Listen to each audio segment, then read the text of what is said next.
أضفيت على الحسن العبقى فالورد تضوع واعتنقا حسن يا رب لنا الخلقا طهره فلا يحوي نزقا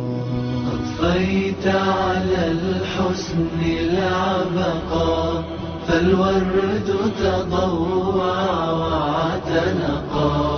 حسن يا رب لنا الخلقا طهره فلا يحوي. سبحانه وتعالى ما دام صفاتك أي تلمامها وليهي وإن أبوري وإن ليهي وإن معموله ونعمي وناك استوي نسيي وحق إنه يقول لي يا رب سبحانه وتعالى إنه ينقلنا الدوام الدبا وإنه حقيقينه ujeedada ilaahay inoo abuuray saaxiib wanaagsan dooro waa dantaada saaxiibka xunna iska ilaali oo ka fogow qofka muuminka ahi hadduu taagan yahay hadduu fadhiyo hadduu jiifo hadduu soconayo hadduu arrin adduunye ku jiro hadduu masaajidka fadhiyo hadduu goobtiisa ganacsi dhex fadhiyo waa midaan marnaba ilaahay subxaana wa tacaala aan ilaabin qofka masaajid ilaahay daraaddii u dhisa ikhlaasan magac ku dooni maayo maamuusna kuma rabo manfaca adduunyana hadalkeeda baddaa ilaahay buu wax kaga doonayaa ilaahay wuxuu ku abaalmariyay inuu guri jannada uga dhiso ina alinsaana lafii khusr ila aladiina aamanuu wacamiluu الصaalixaat watawaasaw biاlxaqi watawaasaw biالsabr afartaasi arrimood waktigu waa qaali oo anigaa ku dhaartaye ha ku dhammaada weeyaan macnaheedu iimaan camal saalixa sabir aad ku sabirto wanaagga xumaanta aad ka sabirto qadarada ilaahay u xanuujiyana aad u sabirto iyo wanaagga ilaahay subxaana wa tacaala adiga uu kugu galladaystay inaad dadka kalena u gudbiso bakhayl aanad ku noqon abu hurayra radia allahu canhu wuxuu soo maray dadkii oo suuqa jooga oo ku mashquulsan howlihii adduunyo beec iyo shiraa inay wax iibiyaan iyo wax kala iibsadaan wuxuu ku yidhi ayuha annaas antum haa huna wa miiraahu nabiyikum yuqsamu fi lmasjid dadoo halkanaad fadhidaan dhaxalkii nebigiinana waxaa lagu qaybinayaa masaajidka dad baa masaajidka yimi iyagoo u malaynayey xoolo uu rasuulku calayhi salaatu wasalaam ka tegay masaajidka in lagu qaybsanayo waxay arkeen masaajidkii oo qur-aan lagu akhrinayo qur-aan lagu baranayo masaajidkii oo xalaqaad cilmi ay ka ogan yihiin oo ay ka socdaan waxay ku soo noqdeen abu hurayra radia allahu canhu waxay dhahan yaa aba hurayra inamaa taquul abu hurayra waxaad sheegaysay mee masaajidkii kumaanaan arag wax xoolaa lagu qaybinayo وكل إنسان ألزمنا طائره في عنقه إلهي با وحو يري قف والبا وحانو قورتا وصرني عمل كيس وحانا نوسو صار دونا مالنت قيامان صهر لقي دونا إساقوا قرال وأخريو اقرأ كتابك كفى بنفسك اليوم عليك حسيبا وحلوران دونا أخري قرال الذي لقى سميي نفتا دامانتا كوغو فيلان عدكو حسابي أديقو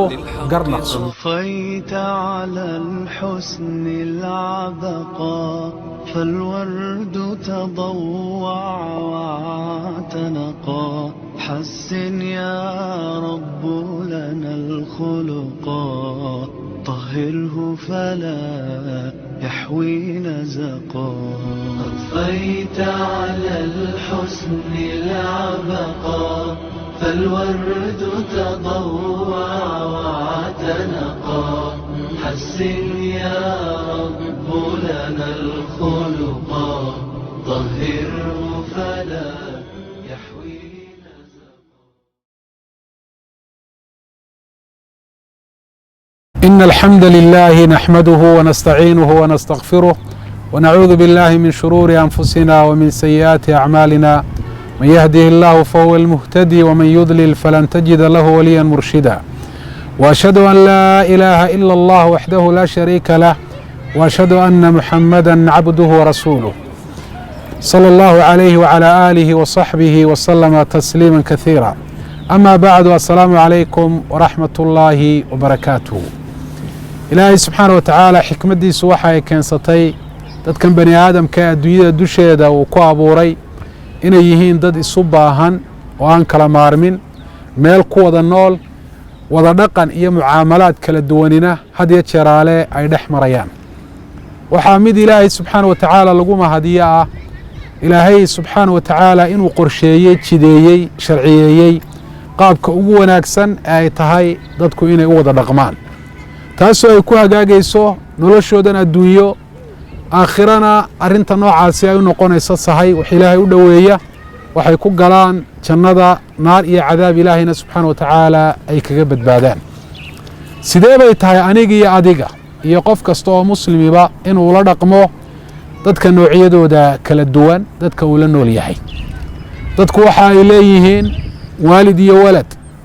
siduu la dhaqmayaa qofku waalidkii waa arrin aad iyo aad u ballaadhan xalaqaad horena aynu ku sheegnay qofku waalidkii sida ay tahay inuu la dhaqmo siduu la dhaqmayaa awlaaddiisa xuquuq fara badan ayaa iyaguna ay ku leeyihiin qaabla dhaqan gooniya oo ilaahay subxaana wa tacaala u jidayeyna waa jiraan jaarkiisa siduu la dhaqmayaa siduu la dhaqmayaa agoonta siduu la dhaqmayaa dadka masaakiinta ah siduu la dhaqmayaa kuwa waaweyn siduu la dhaqmayaa dadka kuwooda yaryar siduu la dhaqmayaa kuwa culimada ah siduu la dhaqmayaa kuwa aan culimada ahayn intaba islaamku wuu ka warramay waxaanay ku soo ururaysaa qofka muslimka ah inay akhlaaq u noqoto la dhaqan wanaagsan iyo la noolaansho fiican oo dadka bani aadamka ah noocyadooda kala duwan uu kula noolaado taasoo ku imanaysa an yucطiya kula dii xaqin xaqah inuu mid walba xaqiisa uu siiyo iyo inuu mid walba ka ilaaliyo dhibaatada an yuxsina ilayhim wayucطiyahum xuquuqahum wayakufa canhum اlأdaa akhlaaqda wanaagsani waa qofka in wanaag laga helo hadal iyo ficilba dhibkiisana laga badbaado weji furfuran oo farxadi ay ka muuqatiyo soo dhoweyn oo quluubta hananayo soo jiidanayana dadka inuu qofku uu ku qaabilo nebiyuna maxamed calayh afdal الsalaatu watasliim wuxuu aad iyo aad u ammaanay qofka muuminka ah ee iimaanka ku darsaday akhlaaq wanaagsan waxaanuu rasuulku tilmaamay akhlaaqda iyo dhaqanka wanaagsani inuu ka mid yahay qodobada muhimka ah ee iimaanka faraca ka ah amabase ka dhasha wuxuu uhi rasuulkeenu calayhi الsalaatu wasalaam isagoo akhlaaqda wanaagsan qiimaheeda inoo muujinaya khayru الnaasi axsanuhum khuluqa dadka waxaa u khayr badan kooda ugu akhlaaq wanaagsan ilaahay subxaana wa tacaala akhlaaq iyo dhaqan wanaagsan kula dhaqmay xuquuqdiisa guda waxa xunna ka ilaaliya khalqigana saasoo kale dhaqan wanaagsan kula dhaqma ee ka ilaaliya khaladka iyo gefka wanaag iyo waxtarna hadee jeeraale ay ku arkaan qofka muuminkaa buu sifeeyey rasuulkeenu calayhi الsalaatu wasalaam almu'minu ya'laf wa yu'laf qofka muuminka ahi waa mid dadka ogol oo si fiican ula dhaqmo oo aan ka didin oon ka irdhoobin oo dabeecaddiisu ay tahay dabeecad fiican oo sahlaysa oo suurto gelinaysa dadka inuu la noolaado dad la noolaansho dhaqan iyo sifa ay u noqoto waana mid dadku ay ku soo hirtaan oo quluubtoodu ay ku soo dhowaato oo dadku ay ogol yihiin oo dadku inay la noolaadaan inay la sheekaystaan inay la fadhiistaan inay la joogaan ay faraxti gelinayso walaa khayra fii man laa ya'laf walaa yu'laf khayr ma leh qofka aan dadka ogolayn dadkuna isaga aanay ogolayn ee ay ka didayaan akhlaaqdiisa xun iyagoo ka yaacaya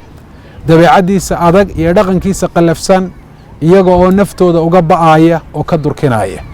wa khayru الnaasi anfacuhum linnaas dadka waxaa u khayr badan buu yihi rasuulku calayhi الsalaatu wasalaam kooda ugu nafciga badan ee dadka wuxu tara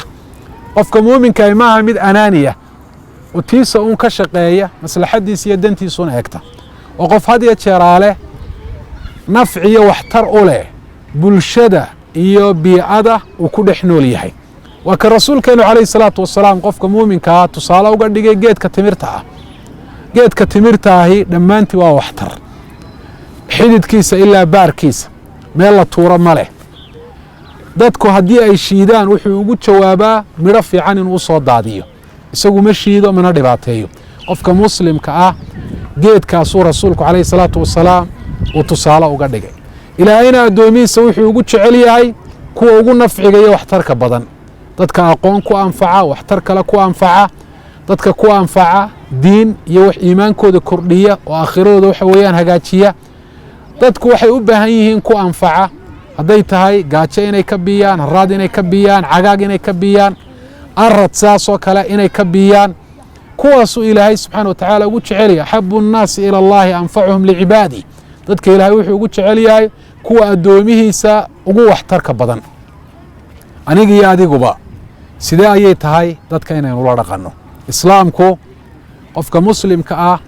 waxaa jira qodobo si gaara uu ugu calaamadiyey dhammaanteenba uu inoo calaamadiyey dhaqamadaasi oo hagaajinaya la dhaqanka dadka noocyadooda kala duwan dadku waxay leeyihiin mid weyn iyo mid yar waxay leeyihiin mid caalime mid jaahila waxay leeyihiin rag iyo dumar islaamku wuxuu inagu dhiirigelinayaa dhammaanteenba si dadla dhaqankeennu u hagaago kow qofka waa inaynu ixtiraamno oo aynu qadarinno weliba qofka muslimka ah ee islaamka dhexdiisa ku ciroobay qofka yarna inaynu u naxariisanno qofka ahlulcilmiga ee qur-aanka xambaarsan iyo cilmigii ilahay nebi maxamed ku soo dejiyeyna xaqiisa inaynu garanno qaala nabiyuna calayhi الsalaatu wasalaam laysa mina man lam yuwaqir kabiirana wayarxam sagiirana wayacrif licaalimina xaqah naga mid maaha buuri rasuulku oo dayruu igayo uu iga fog yahay aniga qofka aan qofka weyn ixtiraamin ee aan qadarin qofka aan ka yar isaga ka da'da yar aan u naxariisan waayo had iyo jeer alle ka yari ka weyn uu ka taag daran yahay raxmad baanu u baahan yahay iyo xanaan iyo cadf qofka aan qofka caalimkaa xaqiisa aan garan wuxuu rasuulkeenu inoo tilmaamay calayhi الsalaatu wasalaam weynaynta ilaah inay ka mid tahay in la weyneeyo qofka muslimka islaamka dhexdiisa ku ciroobay iyo qofka xaamilulqur'aanka ah qur-aanka xifdisan waa qof wax weyn xambaaray ee qur-aankii ku dhaqmaaya isla markaa talax tagna aan ku samaynahayn oo aan si khaldan u fasirahayn waxaanu tusinna aan u deliishanahayn qaala calayhi الsalaatu wasalaam ina min ijlaal illaah ikraama di shaybati اlmuslim وxaamil الqur'an غayr اljaafi canhu wala اlgaali fiihi ilaahay weynayntiisa waxaa ka mid a haada ya cabdالlah min ijlaal الlah min tacdiim اllahi tabaaraka wa tacaala arrintaas waxay ka mid tahay allaha ku abuuree khaaliqa weynayntiisa ilaahay sharfitaankiisa ayay ka mid tahay ilaahay qof sharfi baad noqonaysaa haddaad la timaado aad ku sifowdo ilaahay weynayntiisa waxaa ka mid a muslimka cirada leh in la ixtiraamo la weyneeyo waayo iimaanku kaaga horreeyey islaamka dhexdiisuu ku ciroobay ilaa uu ciroobayey ayuu ilaahay caabudayey oo rabbi subxaana wa tacaala u sujuudayey taa wuxuu ku mutaysanayaa ixtiraam iyo weyneyn ilaahay weynayntiisa waxaa ka mid ah weynaynta la weyneeyo ee la ixtiraamee la qadariye la sharfo qofka qur-aanka xambaarsan ee qur-aankii uu xambaarsanaa mid dhaqankiisa uu khilaafay aan ahayn mid saasoo kale si khaldan u fasiray sida khawaarijta iyo kuwa la midkaana aan ahayn ilaahay weynayntiisa ayay ka mid tahay qofka muuminkaa wax kastoo ilaahay uu ku weynaynayo qowla oo ficila oo dhaqana waa wax agtiisa aad iyo aad u weyn oo agtiisa qiimo sare ka leh wuxuu inoo sheegay rasuulkeennu calayhi afdal الsalaatu watasliim dumarka sidaasoo kale in si fiican loola dhaqmo dumarku mar waa hooyo marna waa xaas marna waa inan marna waa walaasha intaba islaamku wuxuu dhiirigeliyey si fiican in loola dhaqmo wacaashiruhuna bilmacruuf wanaag kula dhaqma buuhi ilaahay subxana wa tacaala waa dumarkii hooyada xaqeeda sida loo weyneeyana inagama qarsoona 3 jeer baa xaqeeda iyo birigeedu uu ka wan yahay ka aabbaha darajada afraad ayuu aabbuhu uu soo istaagaya ilaahay baa subxaana wa tacaala ka dhigay jannada mid ku xidhan iyada raalligelinteeda iyo si fiican in loola dhaqmo hablaha rasuulku calayhi salaatu wasalaam wuxuu tilmaamay ninka ilaahay uu habla siiyo ee hablahaasi ku sabra tarbiyadayntooda quudintooda korintooda inay xijaab iyo teed iyo gidaar adag uga noqonayaan naarta dadka waxa ay tahay inaynu kula dhaqanno la dhaqankoodana aynu ku wanaajin karnaa marka koowaad inaynu mar walba u muujinno ixtiraam iyo qadarin waayo bani aadamka waxa ku beeran hadduu dareemo inaad liidaysa inaad quursanayso dhaqan wanaagsan idinma dhex mari karo iskaashiina hadalkiisa baddaa waxa dadka aynu kula dhaqmaynaa aniga iyo adiguba si dadla dhaqankeennu u wanaagsanaado oo akhlaaqda wanaagsanee wax miisaan la saaro iimaanka dabadi waxa u culusa aynu ugu sifowno dadka inaynu kula hadalno hadal wanaagsan hadalku hadduu xun yahay qalbiga wuu jabiyaa qalbiguna waa quraaradoo kale hadduu jabo inuu kabmaa aad iyo aad ayay u adag tahay hadalka wanaagsanina quluubta wuu addoomeeya qalbiga qofkaad hadal wanaagsan kula hadasho aad ixsaan u samayso waad hantiyaysaa allah ina abuuray ayaa inooga ogaansho badan xaalkeennu wuxuu ku hagaagayo iyo dadla dhaqankeennu wuxuu ku wanaagsanaanayo waquuluu linnaasi xusnaa ilaahay subxaana watacaala wuxuu yidhi dadka hadal wanaagsan ku dhaha. hadal wanaagsan haddaad ku tirahdaan waa isjeclaanaysaan. hadal wanaagsan haddaad ku tiraahdo raalli buu kaa noqonaya, qalbigiisa ayaa kugu soo dhowaanaya. alkalimatu tayiba sadaqa, kelmadda wanaagsani mar dadka quluubtooda baad ku hantiyaysaa oo way kugu jeclaanayaan, mar kale waa sadaqad laguu saari doono miisaanka xasanaadkaaga maalinta qiyaame ee addoomaha ilaahay subxaana watacaala la horgeeyo. dadka bani aadamka ah aynu la noolnahay waxa aynu ku hagaajin karnaa aniga iyo adiguba la dhaqankooda in aynaan damcin waxa dadku ay haystaan. lexejeclaa ku beeran bani aadamka iyo mid waliba wixiisa inuu ilaashado, in laga qaataana aad iyo aad ay u dhibayso. islaamku wuxuu inoo jideeyey qofna wixiisa inaynaan qaadan inuu isagu inoo ogolaado mooyaane. laa ya'khud axadukum casa akhiihi ilaa bitiibi nafsin minhu, midkii yaanu qaadan walaalkii ushiisa isagoo raalli ku ah mooyaane. waayo haddaad qaadato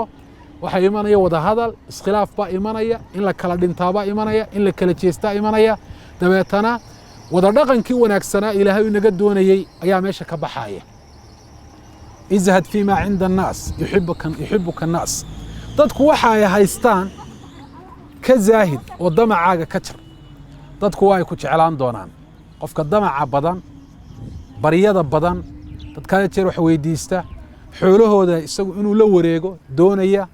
ee dadku dhaqanka noocaasi ay ku og yihiin, dadku waa ay nacaan, quluubtooduna had iyo jeeraale way ka jeesataa oo waa ay ka didaa. dadka waxa aynu ku hanan karnaa quluubtooda, la dhaqanka dhexdeennana dhammaanteen baynu ku hagaajin karnaa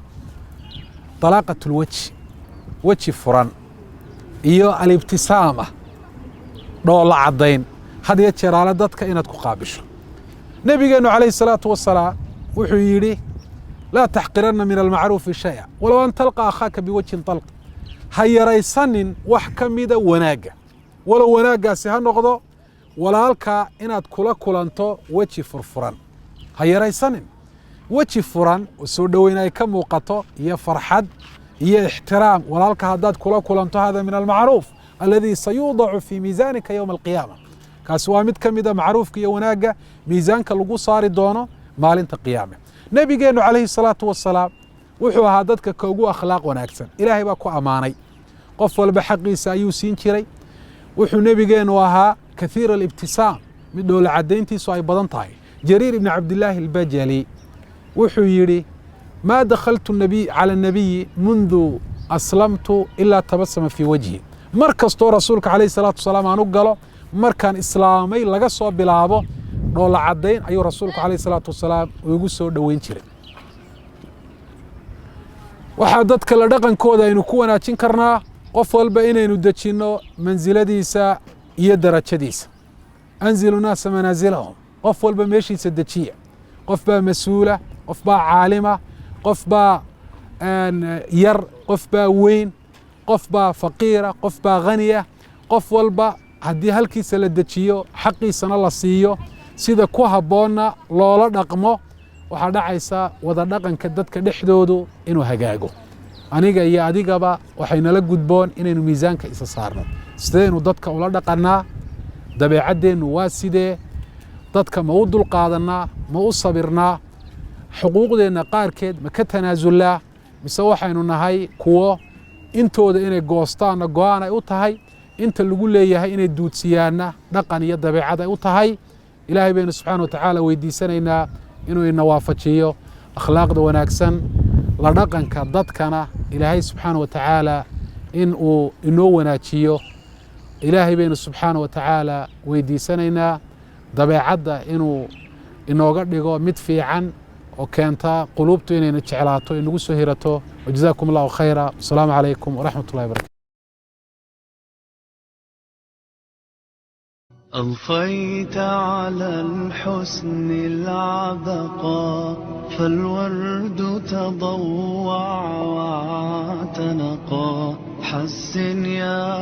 رب لنا الخلقا طهره فلا يحوي نزقا. أضفيت على الحسن العبقى فالورد تضوع واعتنقا. حسن يا رب رب لنا الخلقا طهره